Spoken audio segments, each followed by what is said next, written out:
Namu MyoHoRenGeKyo.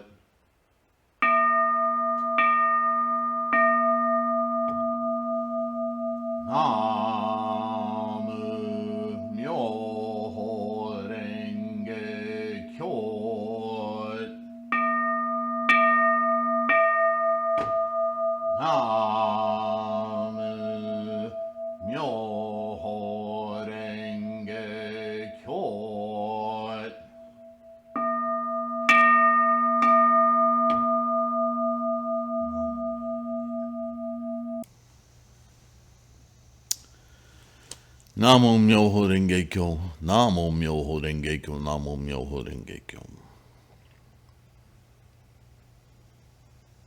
Hello, friends. I truly hope that this podcast finds you in good health and secure.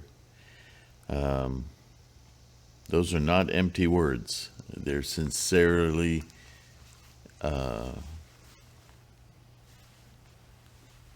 expressed.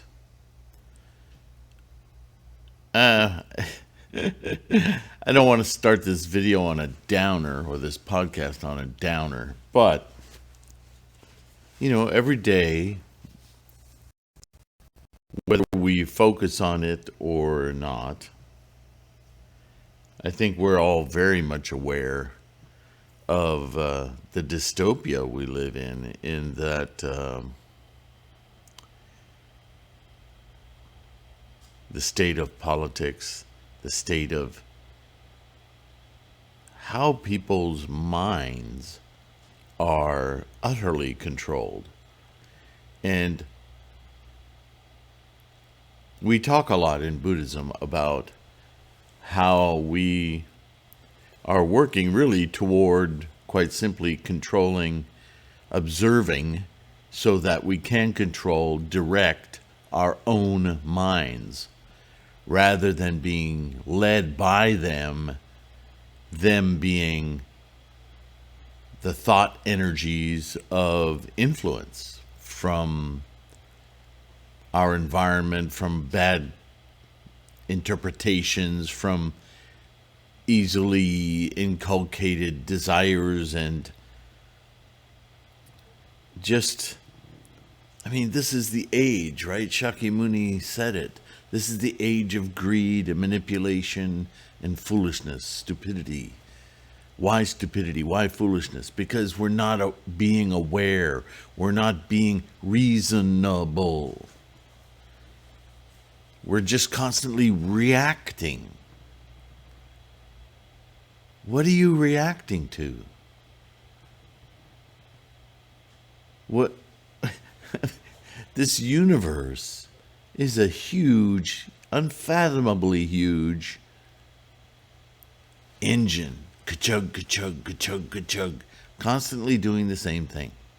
Just manifesting potentials. Potentials that we can barely grasp with our samsaric, earthbound understanding, yeah?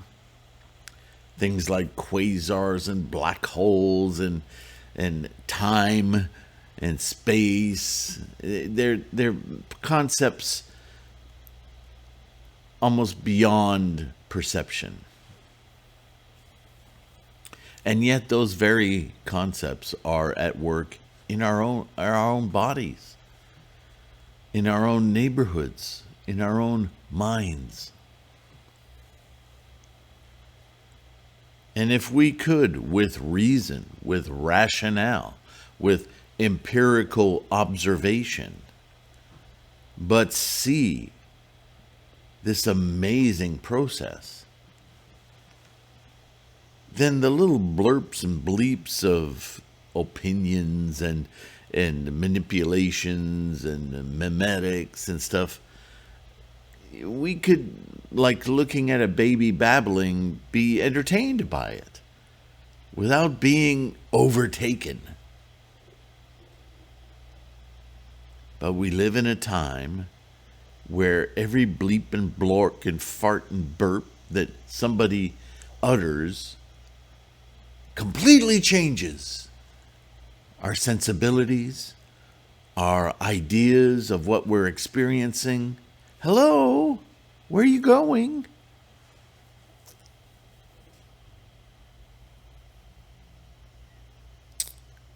It's like at one point, many years ago, I would have said that depending on your karma, your life experience, you might develop, in fact, we do develop, our own lenses. Remember the old story of the rose-colored glasses, where somebody just chose to see everything in a very positive light, Pollyanna kind of things, and that was discounted as being, unrealistic. Quite possibly a hell of a lot more realistic than we are now. But I think the situation today, as I observe it, is that not so much that people have these different lenses of clarity, unclarity, whatever, is that we seem to have this mechanism of thousands of lenses constantly changing, and not by ourselves, but by influence. It's really alarming that how people make their minds up is based not on their own analysis, but on the triggers and reactions to other people's ideas and statements and whatever. We're so out of control. And so I found this writing of Nichiren. He wrote to another monk with whom he shares a tremendous amount of scholarship and experience, a friend, one that Nichiren considers amongst his own level of scholarship, because this friend is another monk, a monk, in fact, of the Tendai school, which we know Nichiren studied deeply, right? Through Dengyo, through Miaolo, through Tendai, Chi, Chinese and Japanese scholarship, yeah? And this Tendai monk, this friend of Nichiren, Sharenbo,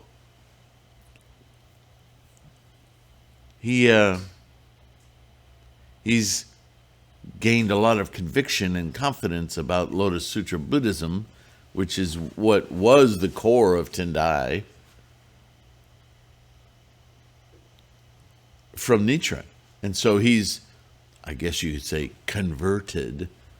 He left the Tendai sect that he was practicing because Nichiren's discussions on what founded the Tendai sect and what it was now being diluted to in Japan was a tragedy. And that to get back to those fundamentals that Tendai was teaching, and further in this age, to take it a step further, to take the understanding even more profoundly, Lotus Sutra Buddhism, straight from Shakyamuni, for this age and time and capacity, Sarenbo decided to follow Nichiren. You're right, Nichiren. You're absolutely right. But in that statement of you're right is this background of knowledge, right? So Nichiren can speak to Sarenbo in terms familiar to Sarenbo, not altogether brand new. There's plenty of that too, but they can have discussions with scholarship implied, and we always speak to others with an assumed base of knowledge. And when people look at us and go, what do you mean? It's always frustrating because then we're made to realize that their life experience doesn't necessarily include the things that we've learned in our life experience. It's kind of unsettling, isn't it? We're so self-focused, it's amazing. That self, that idea of self, that's so central to dissecting and, in a way, resolving, that's just a micro pool of energies and experiences that are totally a micro speck of the entirety. And as Buddhists, opening that Buddha realization, this becomes obvious that our experience of life is so specific and narrow to our experience that to open ourselves, our minds up to the vast ocean of experience that is the entirety of life, it really puts you in your place. On the one hand, it puts your samsaric perception of your existence into place, but it also opens your samsaric experience to the entirety, which can seem a bit overwhelming. And in that vein, the lens that we're opening, that we call Buddha, which can only manifest in the place where lenses are made, which is in the mind. Yeah?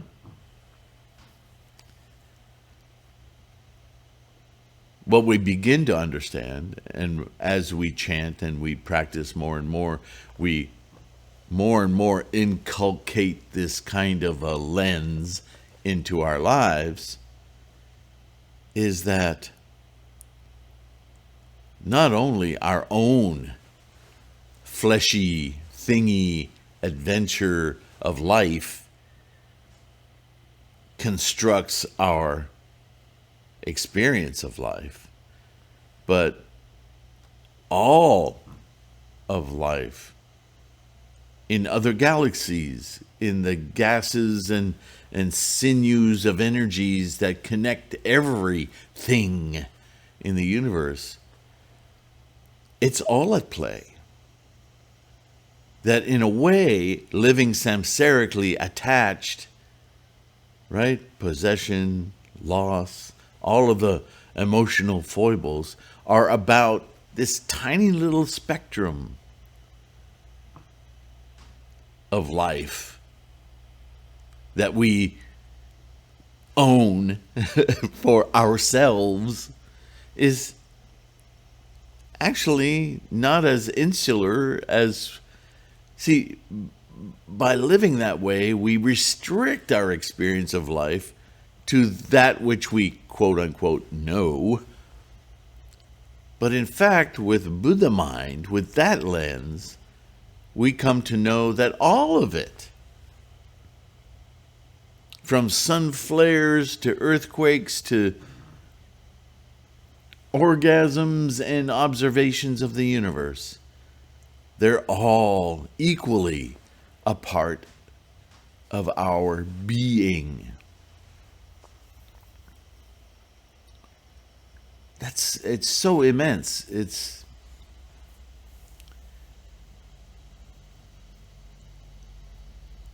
And so when we talk about Buddha, what is Buddha? Well, if we understand Buddha to be that lens that we can look through, that extends our sight, our understanding, our perception of real, of the very nature of life itself. Understanding and seeing that is what we call Buddha. It's not a human, it's a lens through which we can profoundly understand what? The nature of all life, of all phenomena. Why? There's that word again. Because with reason, with rationale, to really see what is before us, through us, in us, the throwing down of the barriers of differences allows for an incredibly freeing experience of the entire scope of life. And as I've talked before about the scope of life, of how it began, how it begins every single moment, moment to moment, 3,000 realms in every single moment, we come to understand that there's this thing called formation, for lack of a better word.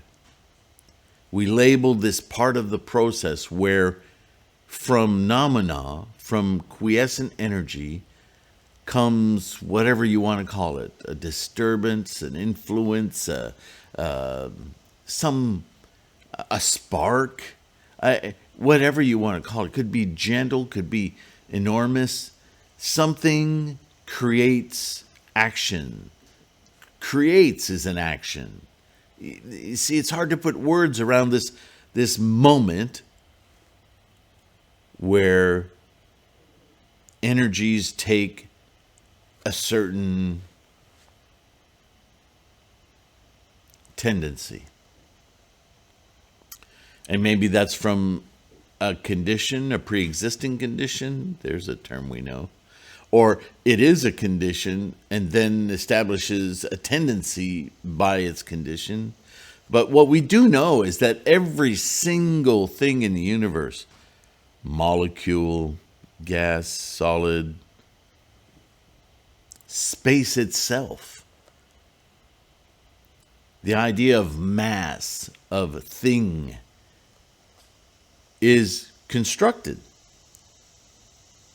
That fundamentally, every mountain, person, organism, bacteria, cell, atom, particle is a description of energies behaving in various ways and combining in various ways to make other tendencies and conditions, which from that produces an atom, and atoms interacting with other atoms with their various energy tendencies and conditions to make molecules, to make the things in the very first moment of expression.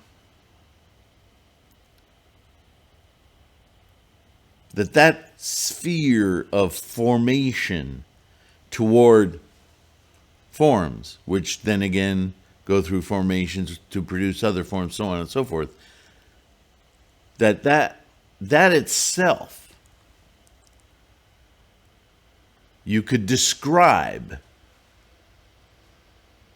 but only from the perspective of witnessing it, of realizing it, of if it expresses, the word I use, then to whom is it expressed? To what? What good expression if there's no participant, no receiver of that expression? That's what we are. You could say that's what the universe is, because the universe only exists by virtue of the processes of instantiation from potential. Without the formations, there is no form. And without the various forms of the universe, there can be no mind. A mind of what? Perception of this very reality. That's Buddha. Buddha is the lens. It's the perception. The original enlightenment, the original Buddha, is a statement trying to encapsulate that what is realized by Buddha, mind, Buddha, is this very nature of all life.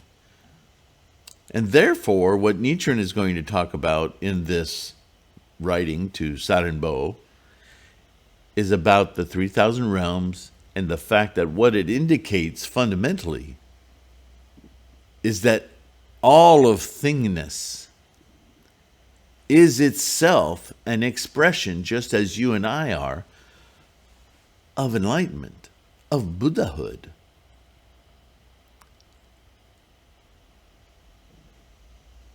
that all the little walls of separation we put between our nose hairs and our chairs and our cars and our friends and the universe and the planet, they're all invented constructions of formation, and it's the understanding, the rationale, the reasoning mind that bears witness to this process from noumena to phenomena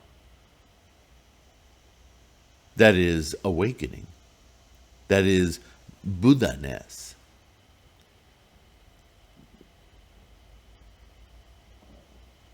This is why, if you really understand what I just said, that the universe itself is Buddha, but only by virtue of perceiving it, because nothing changes if you don't perceive it. It's still happening. But in this tendencies and conditions huge construct, to manifest perception of it is truly liberating. Remember, that's what we're doing in Buddhism.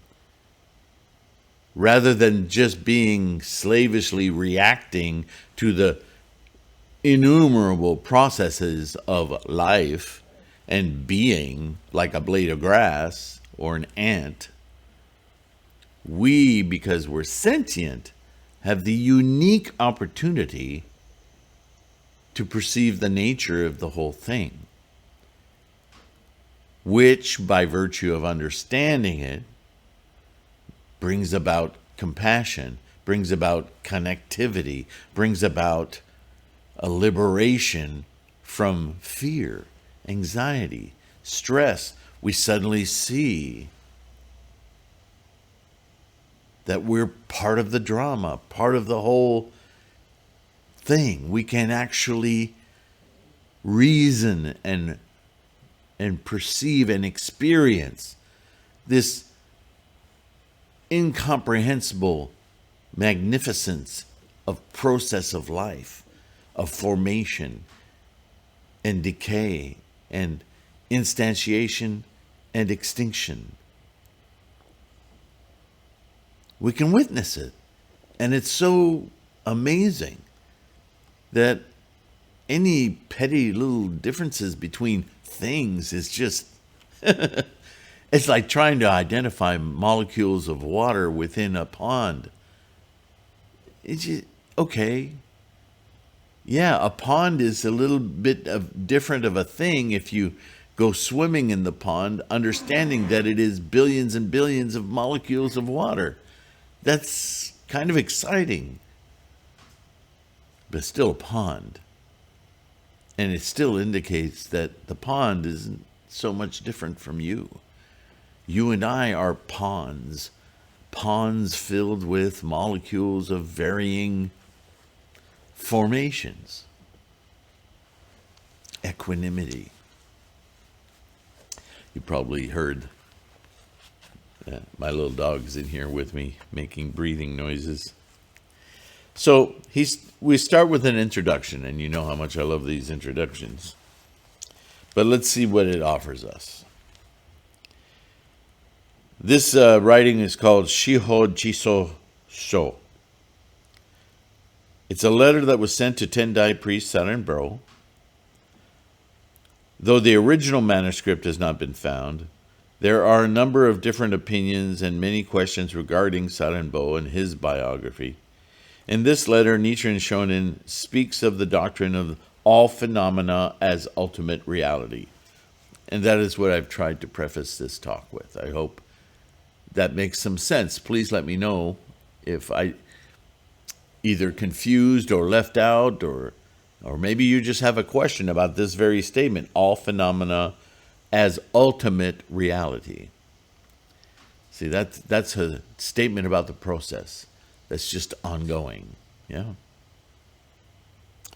Let me know in the comments.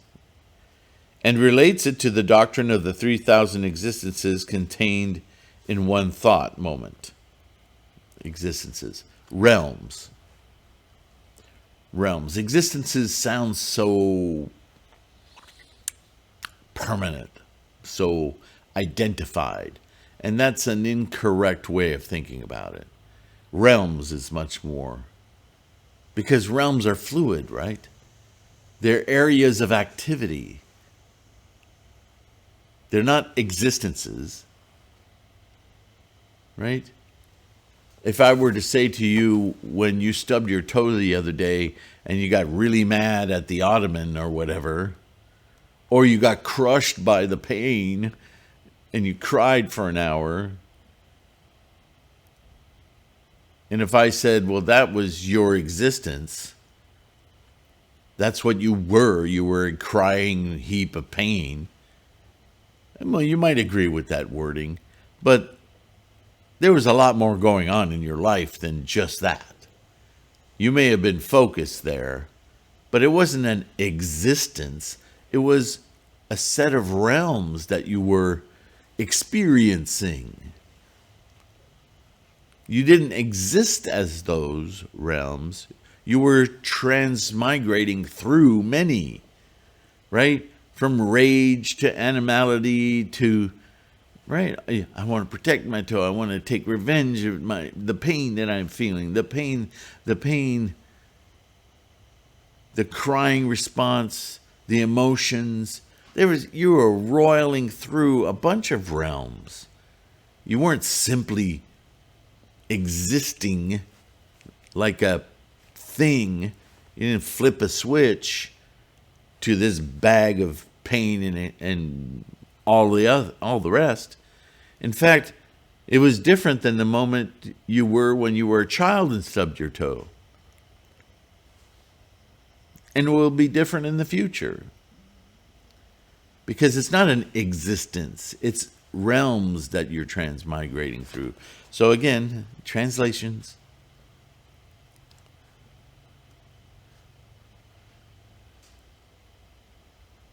Which he considered most important. Yeah, Nichiren has expressed many times that this idea of this constantly shifting experience is absolutely key, the doorway in to understanding the fundamental nature of life. It's never static. It's constantly shifting. So why use a word like existence? Psh. Come on, people. Finally, he reveals that the reality of all phenomena is nothing but MyoHoRenGeKyo, the Lotus Sutra, the Dharma, the teaching, the invocation of Buddha. For us in samsara, as part and parcel of this whole life process, the lens we need to perceive correctly everything that's constantly changing is Buddha. And it's only experienceable through this thing we call mind. Taking into account that Sarenbo belonged to the Tendai sect, as I said earlier, Nichiren discusses Tendai's point of view concerning the, quote, all phenomena as ultimate reality doctrine, as well as its relationship with the doctrine of the 3,000 existences, 3,000 realms contained in the one thought moment. Based on the essential section of the Lotus Sutra. Because as we know, for Nichiren, that moment when Shakyamuni states, you guys think that Buddha is something I invented in my lifetime as a human, as Shakyamuni. But what you don't understand is Buddha's always been around. Because Buddha's not me, not Shakyamuni, not a man. I'm an example that anyone can do this, because Buddha is something that's the lens, the actual event of life, properly seen, not attached to, not personal, not self, not ego, but that's something that self, ego, and all of that individuation that you're identifying with is experiencing.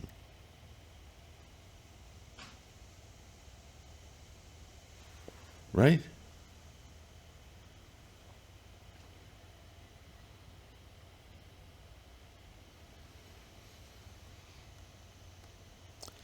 Then he explains that those who spread the Lotus Sutra in the latter age of degeneration are the bodhisattvas who emerged from the earth, and urges him to join the ranks of Nichiren's followers by declaring, quote, "If you agree with me, you are the bodhisattva from the earth," end quote. In doctrine as well as conviction and training, this is one of the most extremely important writings of Nichiren Shonin. And I say it all the time. You and I are the bodhisattvas of the earth. He says it right here. It's not my opinion. It's just an understanding of the writings of Buddhism. That's who we are. Don't ever doubt it. It is our function to share this with others. Just like it's the function of your big toes to help you balance so you can stand and walk on the earth. It is your function as a human, sentient being manifested in this time and space to propagate this Buddha lens, this MyoHoRenGeKyo. And how do we inculcate it and open that lens? That lens, that honzon in our minds? Namu MyoHoRenGeKyo. This is what we're built for. This is why we're here.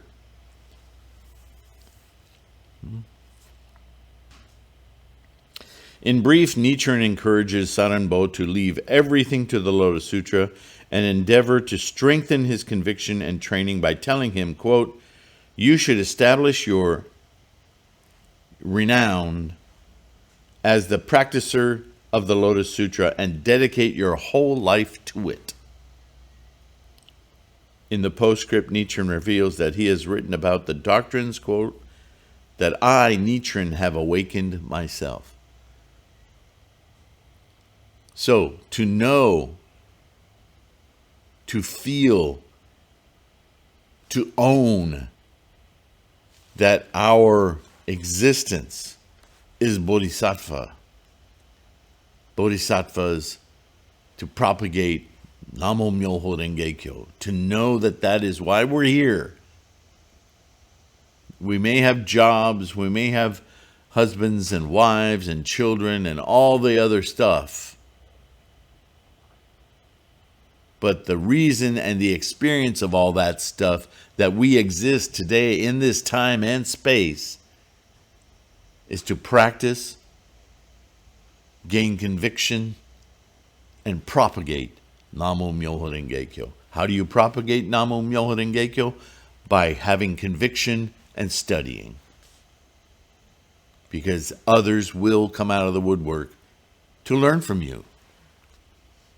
Because they are bodhisattvas of the earth also. And some of them will shun this practice and do other things. That is their karma. That is their reaction to the world around them. The better, the more profound our practice is, the more we influence all the others, all the other bodhisattvas of the earth. He starts with a treatise on all phenomena as ultimate reality by Nichiren. 1. Meaning of all phenomena as ultimate reality. and he uses his famous question and answer. Now, as always, there is some word play here that I have issues with. I've already demonstrated that with the word existences. Question. In the second chapter of the Lotus Sutra, Facile 1, expedient, or expedient means, or skillful means, depending on the translation you're reading, it is preached, quote, all phenomena as ultimate reality means the principle into which all existing things, problem already, their appearance, natures, entities, powers, activities, primary causes, environmental causes, effects, rewards, and retributions, all from the beginning to end, are united into one. What does this mean? So, this refers to when we do Gangyo, we recite this every single time, right?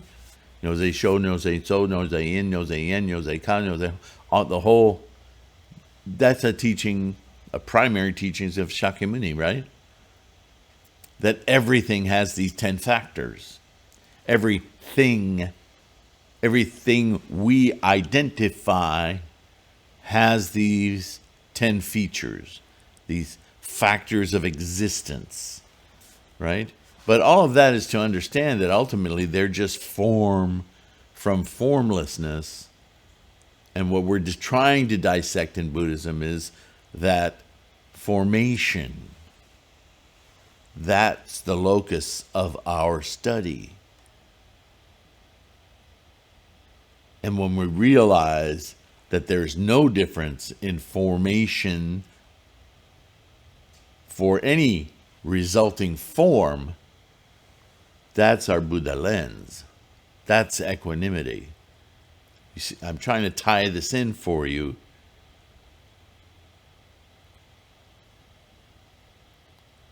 So I'm trying to answer the question. Let's see what Nichiren says.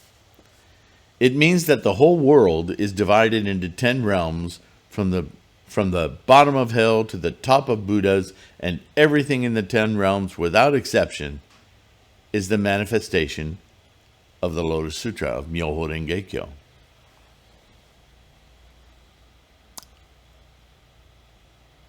Because if Buddhahood is about the ultimate reverence for and understanding of the fundament of life, then all that understanding is simply part and parcel of the fundament of life.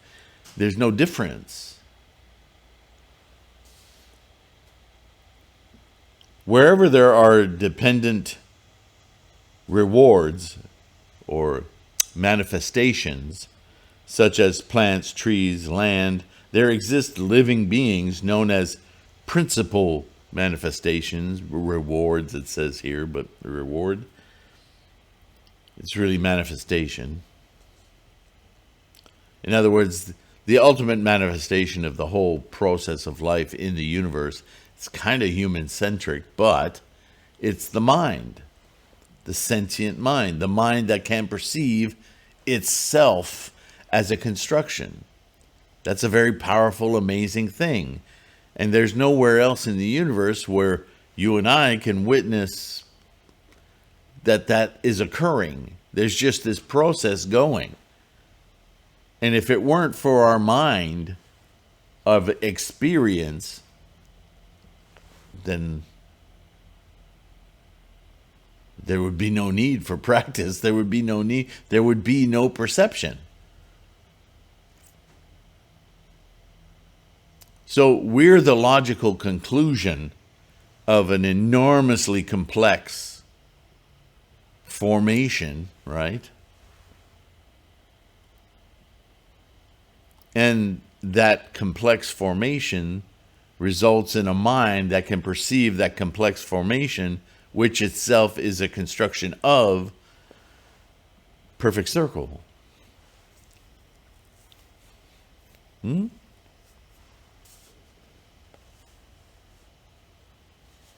Therefore, Grandmaster Miao Lo comments in the 10th facile of the annotations on the words and phrases of the Lotus Sutra, quote, Both principal and dependent rewards always preach the Lotus Sutra, end quote. So, from the most simple manifestation, you decide what that is, either a grain of salt or gases or photon, to the most arguably complex, which would be complex enough to emerge a property we call mind. Have we witnessed anything more complex than that? Than MyoHoRenGeKyo, the process of all of it. He also comments in his Diamond Scalpel, quote, "The ultimate reality is the truth throughout all things of the universe, and all things consist of 10 reality aspects, such as appearance, nature, entity, nyozein, nyozein, nyozeka, nyozeho, and nyoze honmaku kyoto, consistency from beginning to end." Right? Because from the very first expression of the universe to your enlightened Buddha lens mind, it's the same thing. Consistency from beginning to end. Beginning to end? Yeah, you can wrestle with those as well. Because everything arises, behaves, has a behavior, has a tendencies and conditions, and then dissolves back into the pool of energy, right? And just the energy just keeps amassing and manifesting whatever potential is constructed from the energy. Just a big circle. Furthermore, he comments, quote, "Dependent and principal rewards, manifestations of Avicii hell, all exist in the mind of the Buddha." See, we differentiate all of these different realms, but because they don't exist, they're simply realms to be experienced, then they all are present in one another. They're just subtle distinctions of potential, which are constantly vying for our mind's attention. And both dependent and principal manifestations of the Buddha exist in one thought of an ordinary person, end quote. I mean, it's very, very, very spelled out that we, bodhisattvas from under the earth, have Buddha lens already, because to be something is to perceive that something. There is no difference. The only thing you could identify as specific is the mind that perceives. And that specific mind that perceives is itself a construct of the thing perceived. That's ultimate equanimity. You and I and all phenomena are constructed of the same energy, the process of formations, and our uniqueness is in perceiving that very thing, which is everything. Seeing these annotations, there is no doubt about 3,000 conditions, now it's conditions, existing in one thought. So there's this fine line here. Not so fine, really. They're just two ways of expressing the same thing. Does a realm exist if it's not experienced? Or does experience lend credence to a realm that's always persisting? That's the key to Buddhahood, or the understanding of Buddhahood, is that just because you experience something doesn't mean you invented it. It's just that you just now perceived it. Because this is ongoing all the time. Time and space are themselves a construct of that same thing that you're just now perceiving. Your perception is your enlightenment. So when you're not perceiving, then you are slavishly part of the process. You are not MyoHoRenGeKyo. You're not in it until you perceive it. And if you behave in accord with that perception, then you are a great bodhisattva coursing through the world with the Buddha as your way.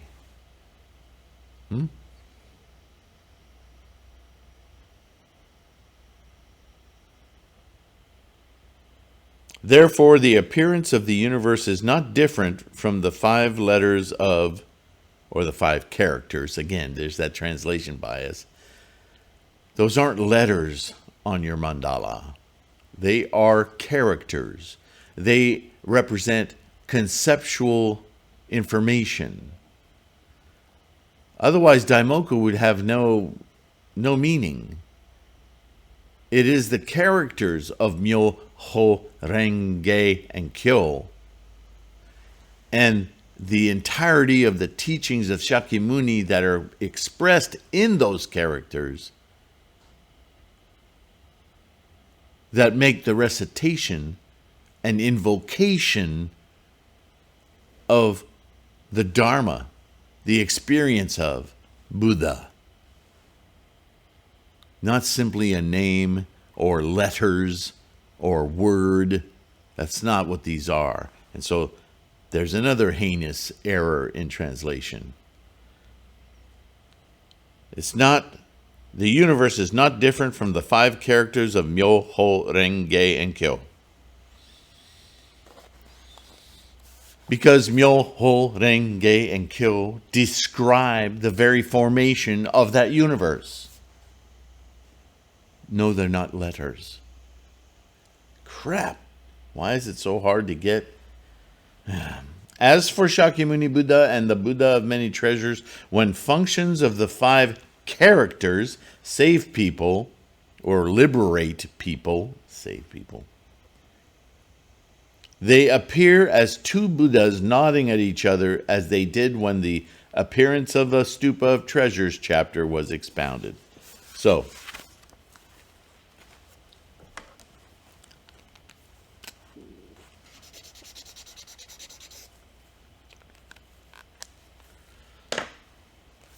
we'll continue. Bodhisattva disciples of the original Buddha. Another interesting way to put that the energies of which were manifest existed from the word go. From the word, from the moment go.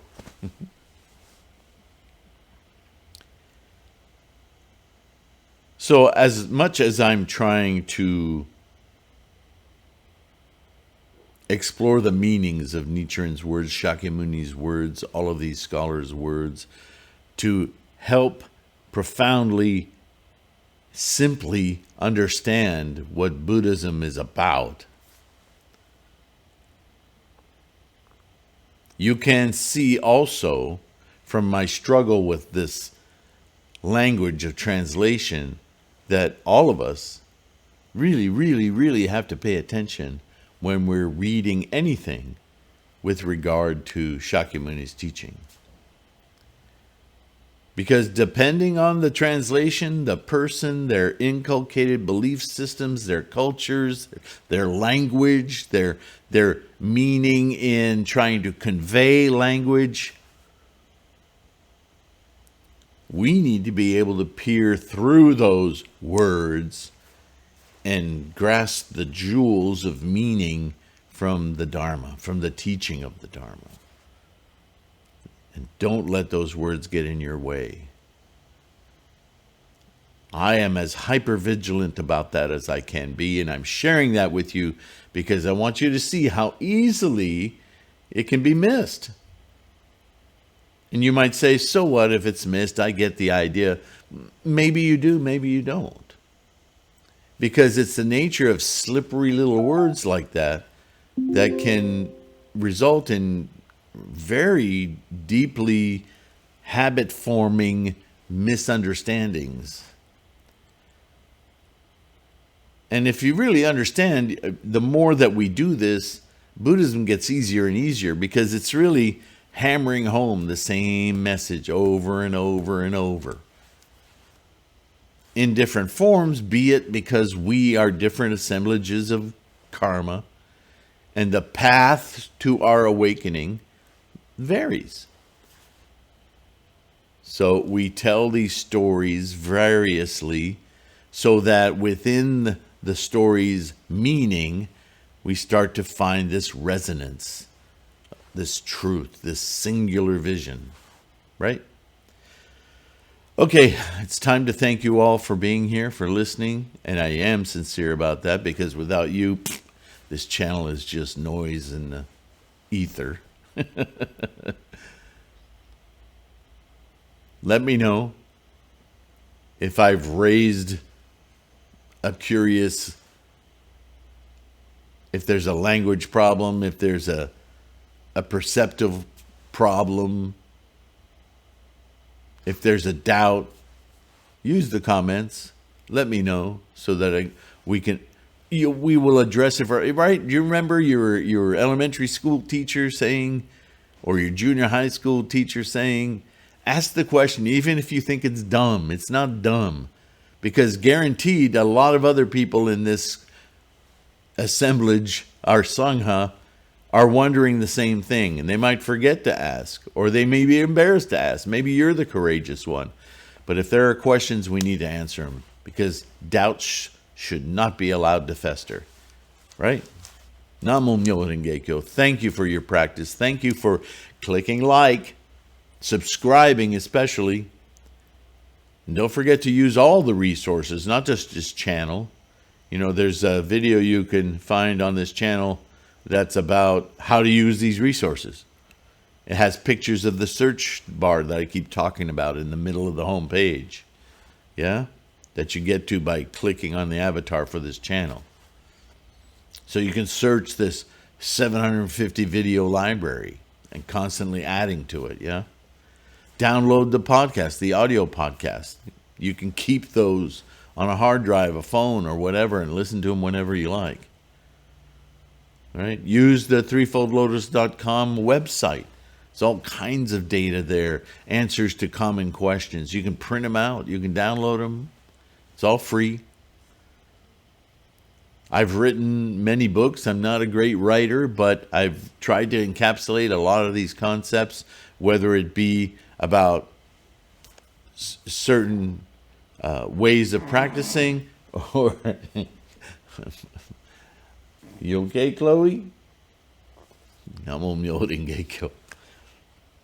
Anyway, so use the bookstore, use the mandala store. Certainly, if you don't have a digital copy of a mandala, a final mandala that was actually scribed by Nichiren, right? Without some sectarian priest naming himself and dating and blah, blah, blah, blah. I'm not practicing that Buddhism. I'm practicing Nichiren's doctrine of the Lotus Sutra. I don't want anything in my way. So I make those mandalas easily available on cafepress.com/gohonzon. There's even a little travel mandala in there. I have a video on how to frame it, how I framed my own in a little carrying case from a tablet, so it's protected, so forth. Namo MyoHoRenGeKyo. Thanks for being here. Deep appreciation. I will see you in the next one. I'll be looking for you. All right. Thank you so much, and bye for now.